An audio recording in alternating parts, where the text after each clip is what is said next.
Osir Promotion organiseert Kitty Kotti Boatface. Zondag 29 juni 2025. Vaar en swing mee. Opstaptijd 3:30 's middags. Afvaart 4 uur. Terug 9 uur 's avonds. Toegangsprijs €50. Aan boord €55. Line-up Sabaku, Corona Band en DJ Roy C. Voorverkoop van kaarten, Ricardo's Eethuis en Nieuw Draver. Surinaamse keuken aanwezig. Let op, eigen drank aan boord is niet toegestaan. Hey, met jou wil ik niet dansen. Zondag 29 juni, Kitty Kotti Boatface. Opstapplaats, de Ruiterkade 414 achter het Centraal Station. Dresscode in de kleuren van de Surinaamse vlag. Voor info bel 06 311 647 03 /06 870 98312. Attenzo!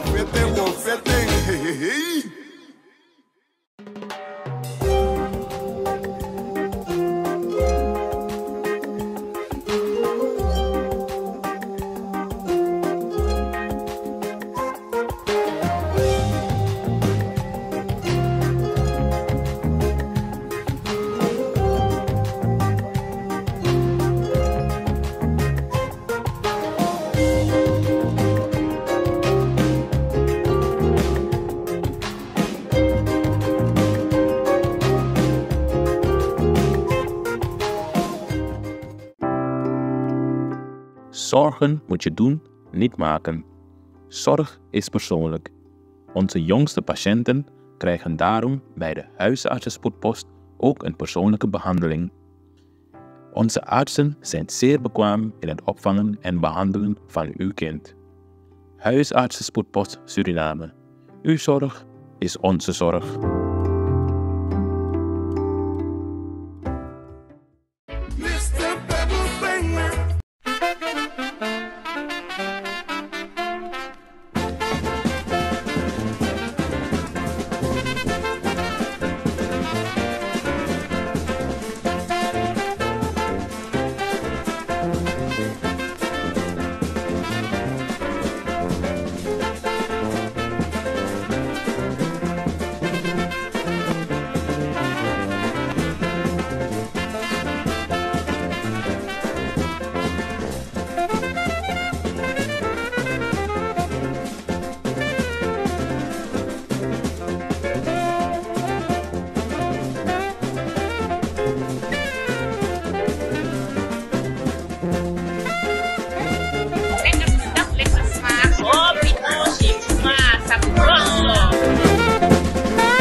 Kijkers, ik heet u van harte welkom. Ik ben vandaag met meneer Wolf weer in de studio.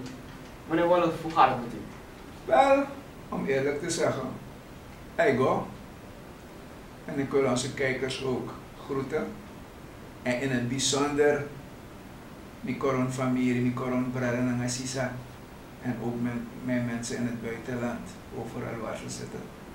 Odi, odi. Meneer Wolf, afgelopen zaterdag hadden we in Osir, was er een massameeting in Osir en om mijn man kwam erbij, de heer Pakito en de heer Belfort. Dus hoe kan je dat aan movement biggie? Maar als we kijken naar de uitspraken die dag zijn gedaan, voor de NDP is dat een bepaald moment van hey, het mag niet. Het is eigenlijk een kruisje, zouden ze zeggen. En ook de manier hoe meneer Pakito het heeft aangepakt. Wat vindt u daarvan? Wel, kijk, Pakito heeft zijn wijze van praten, toch? Ik ga ervan uit, hij is een jonge politicus. Hij is naar de NDP gekomen. Hij is een stukje bewustwording, heeft plaats gehad. En nu begint echt het politieke werk voor Paquito. Dus ik neem hem niet kwalijk hoor. Het waren gewoon emotionele uitspraken. Iedereen doet deze emotionele uitspraken. Belly heeft het ook in het verleden gedaan. Toch? Maar men zegt, wil je ontwikkeling, moet je ook vergeven. En dat heeft onze leider ons geleerd. En vergeven leidt tot groei, leidt tot ontwikkeling. Weet je? Dus ik ga Paquito niet kwalijk nemen. Een beetje emotie. Ja, maar kon een helikopter. Weet je? Sommige mensen vinden het, ja, ik weet het niet hoe ik het moet uitdrukken hoor. Maar ik vond het normaal. Toch? Als ik de kans had gehad om met een helikopter ergens aan te, zou ik het ook doen. Isabi. Die andere man vliegt toch ook met een helikopter? Wanneer hij naar zijn plaatsen gaat. Dat is normaal. Die boodschap is belangrijk. En hoe je verder gaat binnen die partij. Yes, meneer Wolf, en er was ook de kranslegging op de Riverplein. Ja. En ook op Riverplein voor Sam Sadrapi. U bent geweest? Om eerlijk te zeggen, laten we dit even parkeren. Die massa-meeting. Er zijn verschillende sprekers aan het woord gekomen. En er zijn heel wat belangrijke dingen gezegd. Hoe hoe de ontwikkeling zal moeten plaatsvinden om Suriname uit die ravijn te redden. Toch? Oké. De vorige regering, of laat me het anders zeggen, de revolutie, de vorige regering, ze waren reeds heel goed op weg. Maar ik denk door de jaloezie zijn bepaalde pijlers stuk geslagen. En die pijlers moeten gerepareerd worden. En in deze tijd over te gaan tot een vernieuwde ontwikkeling. Snap je? Want we leven weer in een andere tijd. Hè? Dus dat zal er moeten gebeuren. Want velen zeggen dat de politieke partijen komen uit, maar ze zeggen niet wat ze gaan doen. Maar de NDP heeft al bewezen, de feiten liggen er. Sommige zaken zijn stuk geslagen. Toch? Dus moeten gerepareerd worden, moeten hersteld worden. Toch? Dus eigenlijk zou de NDP een tweesporenbeleid moeten voeren. Herstel aan de ene kant en de ontwikkeling verder ter hand nemen aan de andere kant. Het is geen makkelijke job. Begrijp je? Maar we zullen het met z'n allen moeten doen. En natuurlijk weer de kranslegging. Ja. Om eerlijk te zeggen, ik ben niet geweest. Ik heb eigenlijk, ik vond het goed, enerzijds. Maar vanwege die staatsgreep heb ik een trauma van opgelopen. Toch? Dat mijn politiebureau is kapot geschoten. Ja? En waar die mortier naar binnen ging, daar was mijn afdeling. Dus helemaal in de top. Dan kan je begrijpen. Soms zitten we daar, maar we hebben geen licht aan, kan de jonko. Maar men kan denken van, hé, fire nou, dit is nog eens maar een drappen. Dus als je iemand kan dit toe, wat heb je? Maar desondanks, het is niet zomaar gebeurd. Oh? Het is niet zomaar gebeurd. Maar dat wil ik gewoon parkeren, want anders was het politiebureau niet kapot geschoten. Er zijn dingen vooraf gebeurd. Dus de man had een kans. Begrijp je? Maar het heeft voor mij een trauma achtergelaten. Maar het trauma is vervaagd, tjim. Dat ik een dag zeg, hé, er is volgende activiteit, revo-activiteit, daar ga ik er naartoe. Want je moet het doorbreken toch? Je kan niet constant in die trauma zitten. Je moet het doorbreken. Isabi. Dus, vandaar. Nu is er ook een heel groot issue. Chinalco en de tribale volkeren inheemse. De Maurak en ze hadden laatst ook een soort protest in het binnenland. Heb ik gezien. Ja, en wat vindt u hiervan? Want er wordt een hele stuk dus gegeven aan Chinalco. Ja. Zonder communicatie met. Kijk, als een internationaal bedrijf in Suriname komt werken, stel ik het op prijs. Toch? Het gaat om de ontwikkeling van het land. Hè? Maar men moet ook het respect opbrengen om de mensen in de onmiddellijke omgeving in kennis te stellen. Begrijp je? En dat is niet gebeurd. En dat is een zeer kwalijke zaak. Want je weet niet hoe de werkzaamheden zullen plaatsvinden. Begrijp je?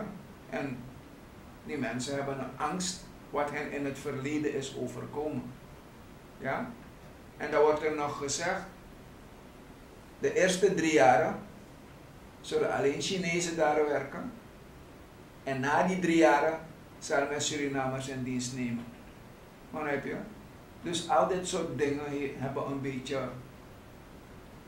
ik zal niet zeggen onzekerheid, maar praat tot die mensen, leg die mensen uit hoe de vork in de steel zit. Dan gaan ze het beter begrijpen. Toch? Maar als je de mensen niet uitlegt of je stuurt een commissie daar die geen verstand heeft van zaken, toch? Dan word je geconfronteerd met verzet. En dat is gebeurd. Denk je? Dus ik weet niet hoe het gaat eindigen, maar in elk geval, en het is voorlopig stopgezet, want die MOU is vervallen. Het parlement heeft het verwezen aan de president, dus ik weet niet hoe het verder afloopt. Maar we moeten nu gaan werken aan onszelf. Onszelf bedoel ik, Suriname wordt constant uitgebuit door internationale bedrijven. Toch? Laten we geld er tegenaan gooien. Desnoods via leningen, we betalen het terug. Dan doen we onze eigen ding. Begrijp je? Dan doen we onze eigen ding. Dan blijft het geld bij ons. Als we die deskundigen niet in huis hebben, dan laten we ze halen. Toch? Maar je kan niet een heel bedrijf laten halen om werkzaamheden hier te verrichten. En per slot van rekening, die habbekrap, daar moet je van leven. Want als Suriname hebben uitgebuit, dan vertrekken ze. Dat heeft de Suralco ook gedaan, toch? Dat heeft Biliton ook gedaan, toch? Maar laten we onze eigen ding doen, net als hoe staatsolie van de grond is gekomen. Toch? Staatsolie is ons product. En zo kunnen ook andere bedrijven van de grond komen. Natuurlijk, als we praten over dat buitenlanders komen in ons land uitbuiten, zien we ook dat Suriname meestal vechten met Guyana tegen Venezuela. Suriname op voor Guyana. Dus, om eerlijk te zeggen, ik vraag mezelf af, if unjaso na una verstaan. Waarom ik dat zeg? Je bent in een conflict met Guyana. Op allerlei manieren tonen ze jou dat jij moet afblijven van Tigri. En nu daar je in een groot conflict bent geraakt met Venezuela, dan ga je het opnemen voor Guyana. En wat nog erger is, je gaat als president naar China en dan neem je een brief van Irfaan Ali, de president van Guyana, neem je mee voor de president van China. Waarover praten we? Agerstak ununa footboy. Ja? En die waardering krijg je niet. Integendeel, kijk hoe ze Suriname behandelen. Toch? Dan moeten we ons als soevereine staat, moeten we toch op onze beide benen gaan staan nu. Huh? Maar het is een vervelend ding. Toch? Want er moet heel veel daar gedaan worden. Straks gaat Guyana eisen dat ze een deel van de Corentyne-rivier ook willen hebben. Want er zijn ook dorpen van Guyanezen langs de Corentyne-rivier. Maar als ze moeten wegvaren, varen ze op Surinaamse bodem. Toch? Maar ze gaan dan een moeilijk ding. Maar straks gaan ze dat willen eisen. Toch? Want aan de andere kant Frans-Guyana is de linkeroever volgens mij Frans-Guyanees. Dus de linkeroever van de Marowijnenrivier is Frans-Guyanees en daar mogen de Fransen varen. Wij varen op onze helft en zij varen op hun helft. Maar we hebben een goede verstandhouding, toch? Maar aan de andere kant, als we niet oppassen, als we onze soevereiniteit niet kunnen verdedigen, toch? Dan staat dat ook ons op te wachten. Kijk bijvoorbeeld, los van Tigri. Ik ben niet naar die massameeting van de NDP geweest. Waarom ik niet ben geweest? Omdat ik via de televisie zie je meer. Je kan je meer concentreren. En het lid Parmisser heeft een kaart tevoorschijn gebracht. Dus in elk geval in de omgeving van de monding van de Corentyne-rivier. En daar is er behoorlijk veel, daar was een olieader. En als je die kaart zo bekijkt, is het op Surinaams grondgebied. En Suriname heeft het afgestaan aan Frans-Guyana en aan de Guyanezen.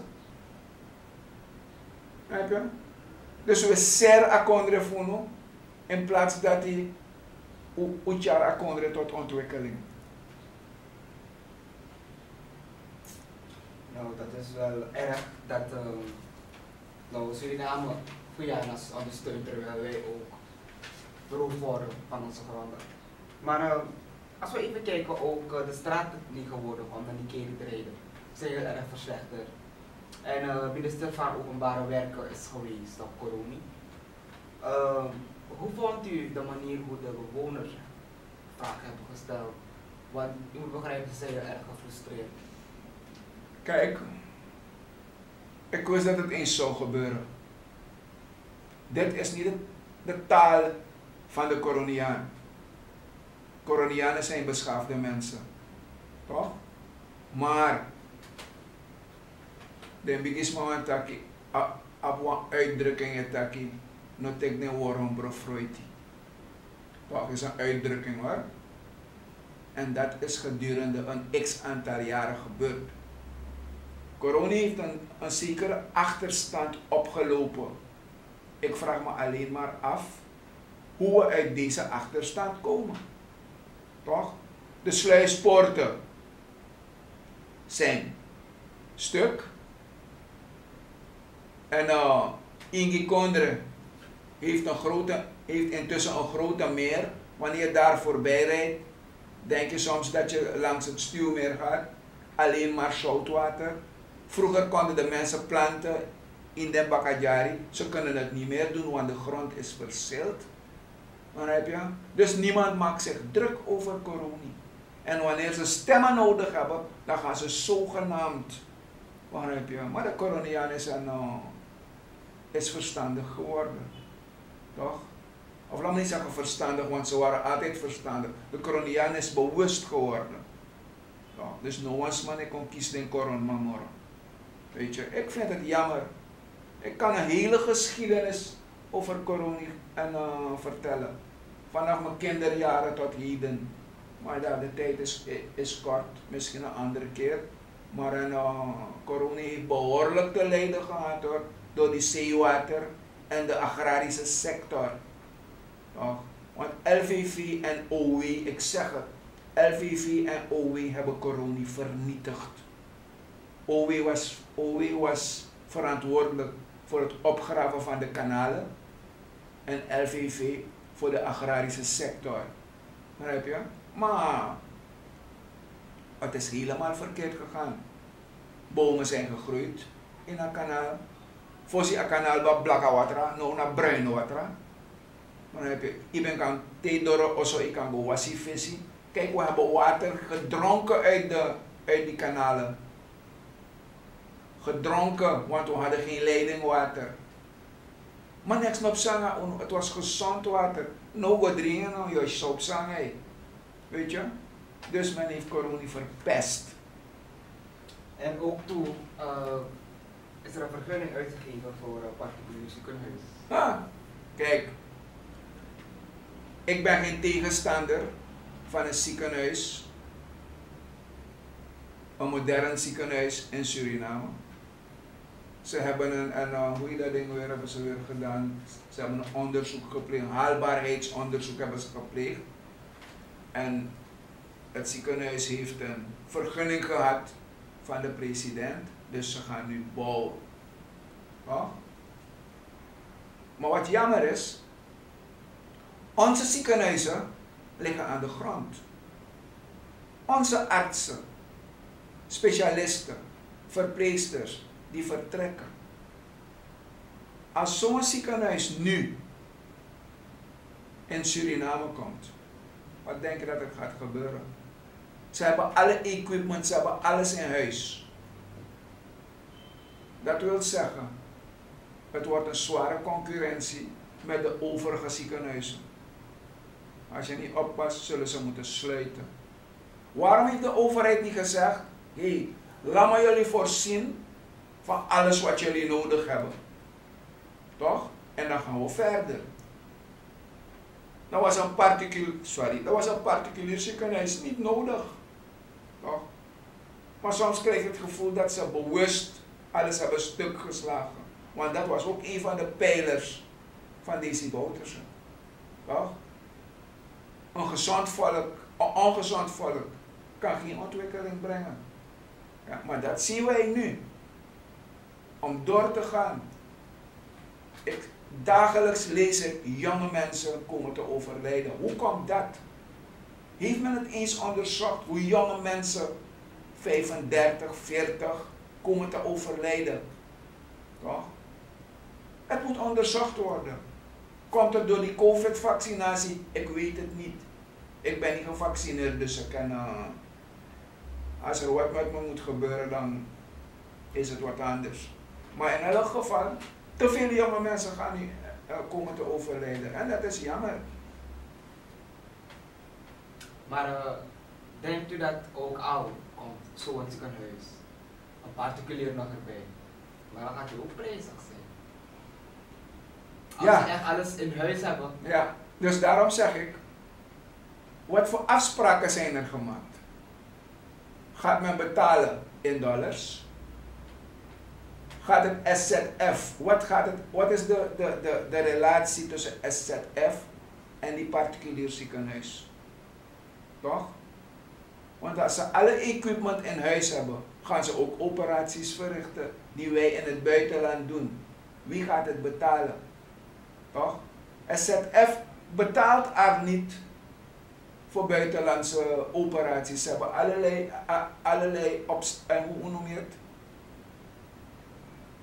Ja, ik weet niet hoe ik het moet zeggen hoor. Maar in elk geval, als je geen geld hebt, je nou opereren. Want SZF gaat je niet helpen. En daarom had ik gezegd, je zou naar 1 voor 12 moeten gaan om die ondersteuning bij die samenleving te zoeken. En dat is een bloody shame. Begrijp je? Dat is een bloody shame. Meneer Wolff, we zijn nu eind februari, begin maart gaan we nu richting. En 25 mei nog varen is om de bocht. Denkt u dat de komende regering die gaat zitten, nou, laat zeggen in dit geval de NDP, hoe er zoveel propaganda wordt gemaakt, zoveel plannen zijn die ze willen uitvoeren. Maar denkt u dat op het moment ze de verkiezingen winnen, dat alles wel kan gebeuren? Kijk, mevrouw Simons had het al gezegd. Hè? We gaan een harde tijd tegemoet. Een zeer harde tijd gaan we tegemoet.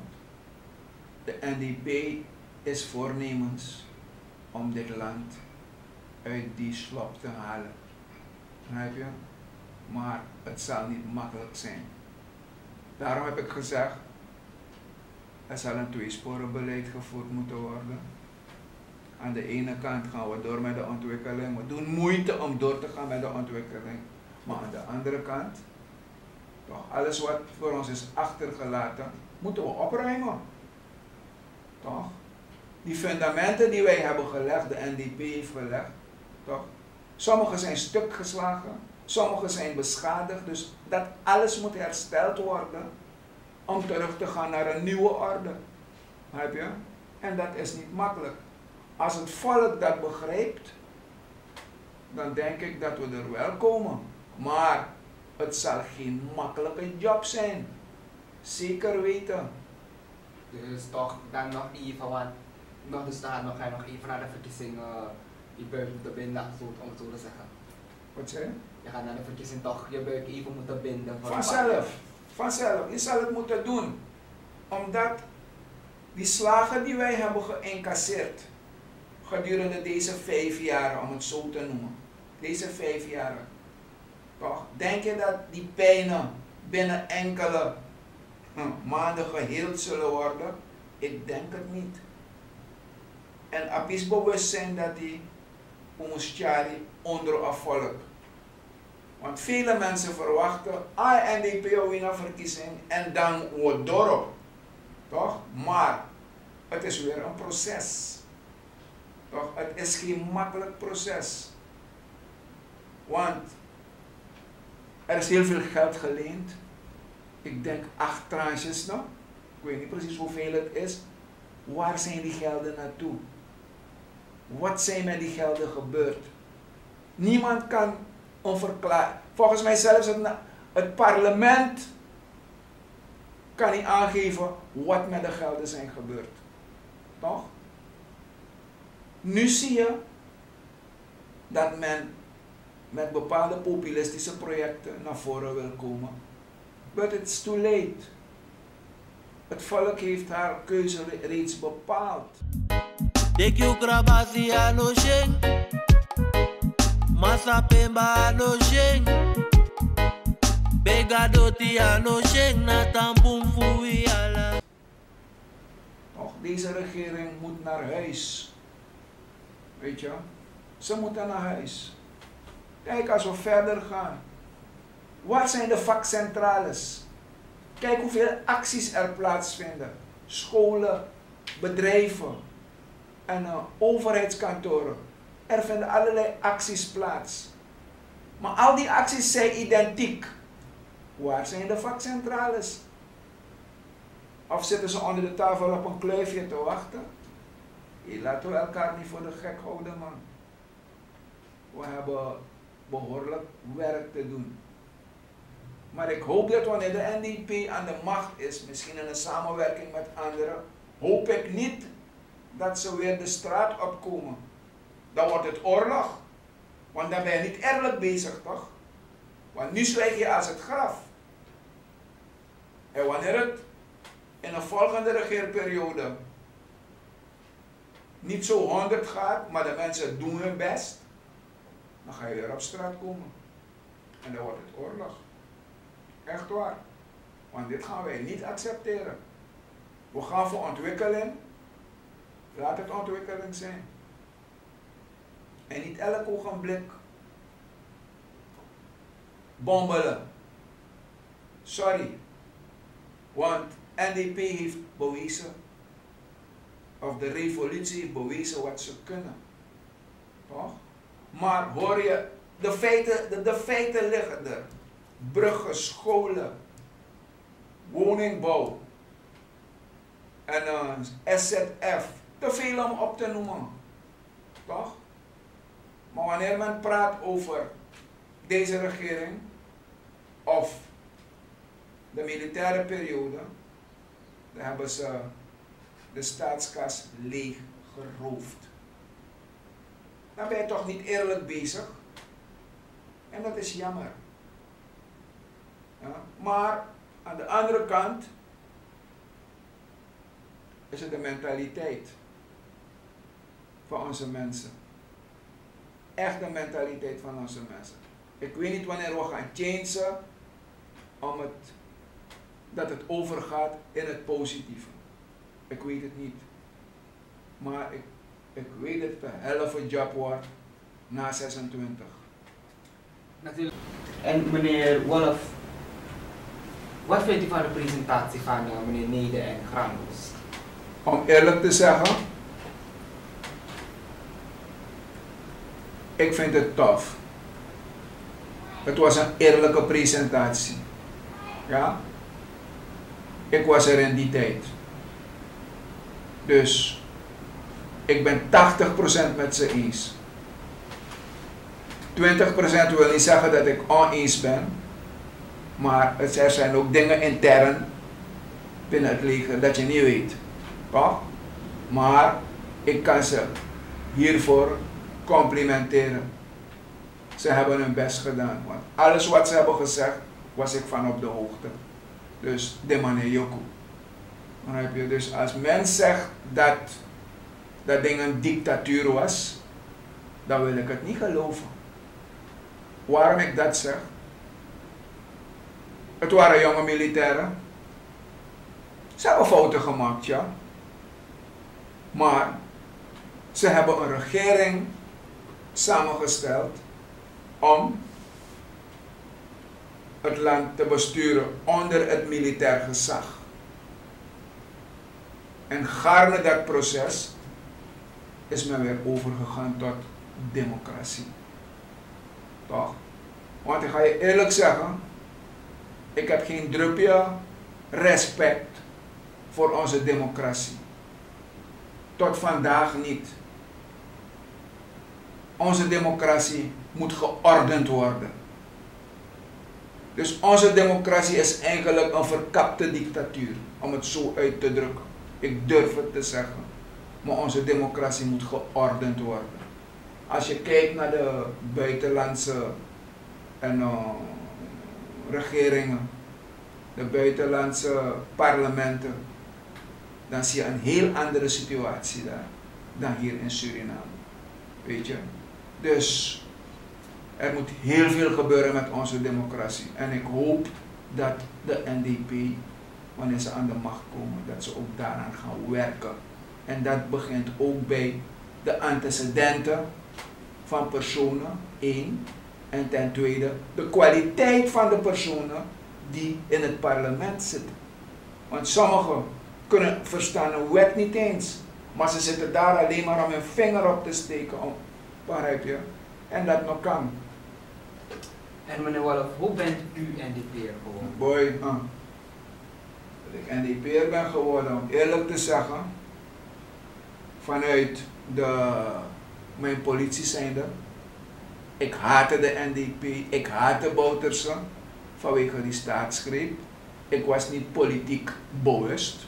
Ik ben de scout om me te rokken. Maar gaande het proces zag ik heel veel positieve dingen. Heel veel positieve dingen zag ik. Toch? Ontwikkelingen. En ik heb ze op de voet gevolgd. Men heeft een verzoek, toen was ik in Coronie. Toen heeft men een verzoek gedaan naar mij toe om over te stappen. Om eerlijk te zeggen, ik was eerst in de NPS en daarna de ABOP. ABOP was gewoon korte tijd, want ik vond het niets. Ik zag geen ontwikkeling richting Coronie. Ik zeg, ik stop met de politiek. Ja? Oké, NDP Coronianen hebben me gevraagd van, hey Wolf, je pono no, met dat boy, mine play politiek morgen. Toen hebben ze gezegd, we konden tenai osomi tegen en takefika osomi lusa dat moet nou bakken. Maar ik ga het niet doen, dan heb je. Op een gegeven ogenblik. En ik ben een spiritueel mens. En ik droomde dat oom Daisy op een afstand, helemaal in het wit gekleed, lange witte jurk, mooie tooi, op een wit paard. Amawai anu gimi. Miwai uit beleefdheid, miwai anu jamambaka. Het was op een afstand, hè. Een week daarna, met Drembaka, Hij is dichterbij gekomen. Slefdracht. Midja vrouw Adriaan Vrokal boy. Ja boy, NDP boy. Weet dat nou, ik denk het niet. Toch? Enfin. Als aan tang. Ik reed naar het centrum van Coroni voor een voetbalwedstrijd. Om deze stond voor de poort en Priet Karta. Die om deze naar poort Mireipsa. Was op de fiets Mireipsa. En dan kwam ik een dieharde NDP-dame tegen. Dat dame actie met dat, meneer Wolfie negolo voetbal, met dat nou maar weet naar poort minego. Dan draai, maar dat no go weer. Uit respect niet draai kom bakken. Mi kon naar poort met piep go op voetbalveld. Om deze me kennis aan me. Hij vroeg me toch, hey, you know join me met dat man. Ik heb mooi aan politiek morgen, want ik ben moe geworden. Hey, no one join me man. Je kan een paar privileges van me krijgen enzovoort. Dat is die droom hoor. Maar ik zag op een gegeven ogenblik een collecte doos naast zijn tafel en daarop stond VAP geschreven. Toen vroeg ik hem, Sana Sandra, om deze tak man. Die was aan die jongen. Toen ben ik wakker geworden. En dan was het voor mij duidelijk, zodra iedereen aan voetbal positief, stond er iets positiefs mee te wachten. En op een gegeven ogenblik kwam ik die jongens weer tegen. Ze waren bestuursleden van Coroni. Die man val me aan baga. Die man zei me in het belang van Coroni. En als je zei me in het belang van Coroni, ik brok me uit toch? Oké, ik zeg oké. Pa formulier de. De man je een formulier kon de man aan de BV. Hoeveel een formulier in. Want ze hadden niet verwacht dat ik ja zou zeggen, toch? Enfin, niet dat rust. Want er hadden met tekenen. Ik kwam toevallig naar Paramaribo. En iemand van de NDP in Paramaribo heeft het voor mij, heeft alles voor mij in orde gemaakt. Ook mijn legitimatiebewijs en zo. Ik ben terug naar Coroni gegaan. Massa meeting hoor. Ik moest een van de sprekers zijn. Maar ik nog gwenti toch? Ik nog gwenti, ik ben er pas. Ik nog gwenti. Want toen man taki, wie zou de laatste man zijn? Maar mij juk me, meneer Wolf, met dat meneer go. Want mijn baarvoet was even een zaal, meneer Wolf. Ik vind het niet af op. Ik ben opgestaan. Ik heb mijn speech gehouden. Maar het was geen politieke speech. Het was meer een speech van bewustwording. Ja? Politieke bewustwording. Om deze bakademik ba, om deze oppo aan mijn pressa. Ja? Voor het eerst heb ik dit gehoord. Ja? Maar enfin, later zouden de structuren vergaderen. En hij heeft me uitgenodigd, ik zat niet in structuren, hij heeft me uitgenodigd om erbij te komen zitten. Ik had het hoogste woord. Bij een vergadering, een actie, kan je bij mij komen op het, in het hotel, was het 9:30 's avonds. Ik zei, oké, om deze lusmi, 3 room manting. Ja? Heel veel belangrijke gesprekken gevoerd over corona, want hij wilde corona beter leren kennen, toch? En ik heb hem een aantal richtlijnen gegeven, enzovoort, enzovoort. Op een gegeven ogenblik, met op een goeie, om deze kaart mee kon bakken. Leren om deze Wolf, om mij jaren hebben. Toen ik tegen dat schat mijn leeftijd, man. Want we konden niet vrij praten, toch? Schat mijn leeftijd, man. Ja, mijn schat, die 55, 56 jaar, hier maar om deze. Daar kan pot 10 bij. Hier om deze. Boy. Ik moest hem mijn ID-kaart tonen, toch? Zodat hij zeker was dat ik werkelijk 65 was. Dus dat was 10 jaar geleden. Toch? Nu ben ik 75. Dus op een gegeven ogenblik, om deze dag mijn ID-kaart vals. Weet je, Dus hij heeft dan, Isa mama naar humor man toch. En zodoende ben ik gerouwd binnen de NDP. En ik zeg het je eerlijk, het doet me goed. Er zijn wel kisses, dat heeft elke partij. Maar wat centraal staat, wij moeten deze verkiezingen winnen om Mama Suriname tot ontwikkeling te brengen. En daarom doe ik een beroep op alle Surinamers, ongeacht welke bevolkingsgroep, om die Bromtjijari van de NDP te ondersteunen. Het komt goed. Ik ben er zeker van, het komt goed. Zij die het land hebben verpest, doen een verzoek voor nog 5 jaar. Maar als je het in de eerste 5 jaar niet goed hebt gedaan, denk je dat je het in de volgende 5 jaar goed zal doen? Sorry. Dus Surinamers, wat ik jullie wil verzoeken, noem ik nog een krisma kon kies uno nanga, hoe zeg je het? Nanga cadeautjes, zoete praat, whatever. Begrijp je? Er is nog wat. Er is nog wat. Die kwestie van die inheemse en de tribale volk. Ja. Het is een heel moeilijk en gevoelig onderwerp dat behandeld moet worden. En daarom is het zo lang gebleven. Het heeft te maken met de woonomstandigheden. Het heeft te maken met de leefomstandigheden. Het heeft te maken met de natuurlijke hulpbronnen. Suriname is rijk aan natuurlijke hulpbronnen over de gehele breedte van Mama Suriname. Toch?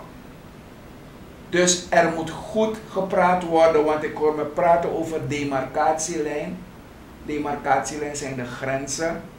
Toch? En ik hoorde iemand zeggen, ik denk Brunswijk, zeg ze praten niet over demarcatielijn. Dus als je niet over demarcatielijn praat, dan wil je het hele binnenland hebben. Toch? Maar in onze Delfstoffenwet zijn de Delfstoffen behoren aan de staat.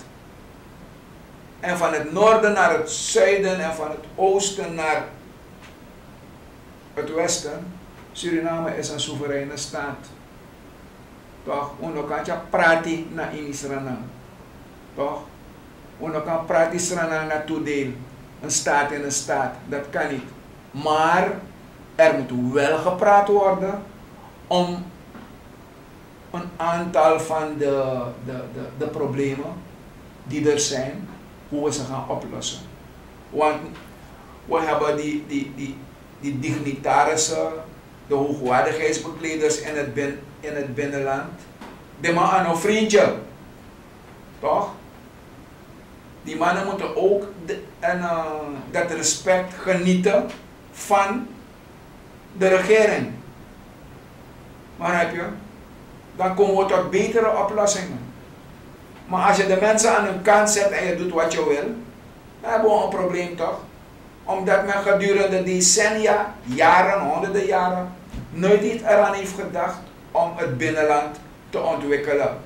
Houtblokken worden naar Paramaribo vervoerd. Toch? Goud wordt weggedragen. Dus eigenlijk hebben die mensen niets. Toch? Zelfs scholen hebben die mensen niet in het binnenland. Toch? Maar als je al dit soort activiteiten in het binnenland had, een houtverwerkingsbedrijf, dan kon je ook werken naar het eindproduct. Toch? Dan wordt je in het binnenland, dan zou je dit soort problemen niet krijgen. Maar je liet deze mannen de lot over en nu komen de mensen op voor hun recht. Begrijp je? Dus ik weet niet hoe het gaat aflopen, maar ze hebben hoe je dat ding? Ze hebben een wet ingediend bij de Nationale Assemblée en de Nationale Assemblée heeft het terugverwezen naar de president. Begrijp je? En zo gaat het werken. Tot ere Atori Bos. Als ze niet op een respectvolle manier met de mensen omgaan, gaan ze problemen krijgen. Toch? Want ze hebben te lang gedraald met dit probleem om het binnenland te ontwikkelen. Isabi, cyanide in water, noem maar op. Weet je, je weet niet wat je teweeg brengt daar in het binnenland. Het zijn ook mensen, nasmaf uno. Maar men moet geen politiek bedrijven, toch? Want ik proef Brunswijk. Wanneer hij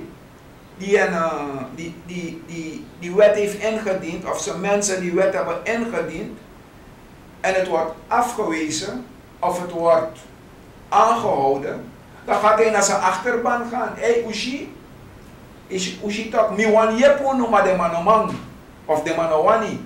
Dan denkt hij dat hij zo die achterban gaat winnen. Toch? Maar wat heeft hij gedaan gedurende 35 jaar? Gedurende 35 jaar, wat heeft hij gedaan voor het binnenland? Niets. Dus, we zullen maar afwachten hoe dit zal uitlopen. Maar in elk geval, we moeten het niet onderschatten. Het is een heavy job om tot overeenstemming te komen.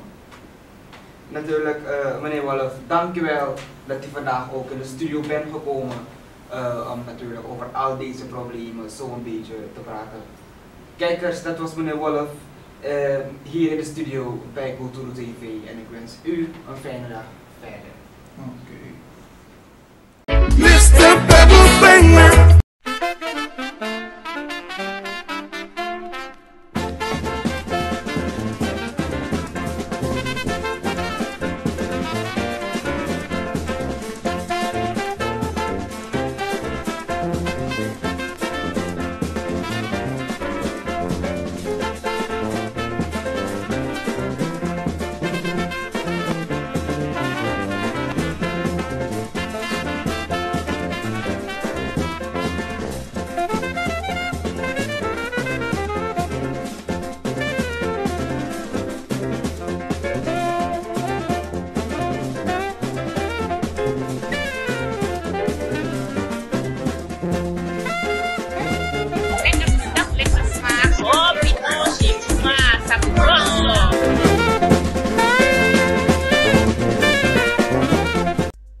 Ben jij een gedupeerde van de toeslagenaffaire, ouder, kind of ex-partner?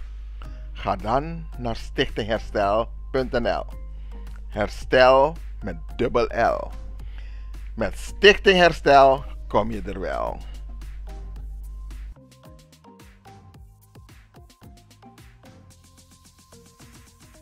No hornot lo tambri pinu srefi. Una de westra namang. Vaderland.